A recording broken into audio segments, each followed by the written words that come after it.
ছেড়ে দিই, আমরা এবার শেষ করে আমাদের মুখে কত হাসি, হ্যাঁ দিদি, সত্যি কালকে দেখছিলাম মানে চোখে জল এসে যাচ্ছে। চোখে জল এসে যাচ্ছিল না, দেখছিলাম কালকে শেষের দিকে ঢুকেছিলাম তখন দেখলাম। সবাইকার চোখে জল এসেছে। একটু আগে আমরা নবীনাতে তুলে ধরা হাতের ছাপ ছোটবেলা আমরাও করতাম, সেগুলো মনে পড়ছে। তারপরে জুতোটা ছিঁড়ে যাচ্ছে, সেটাও মানে মানে প্রতিটা জিনিস ছোট ছোট জিনিস যেগুলো তুলে ধরে দেখিয়েছো সত্যি।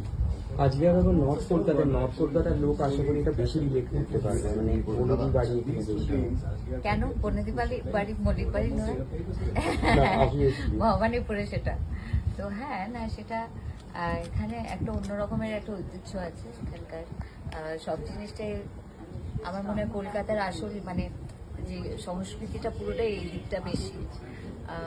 তো হ্যাঁ, ডেফিনেটলি খুবই ভালো লাগছে এটা ভেবে যে আমাদের এখানে আমরা আসলাম। আজকে খুব লাস্ট মোমেন্ট ডিসিশনটা নেওয়া হয়েছে, কারণ পুরো হাউস প্যাকড, তো তাই জন্য এই সময়টা best time to interact with the audience. এবার আমরা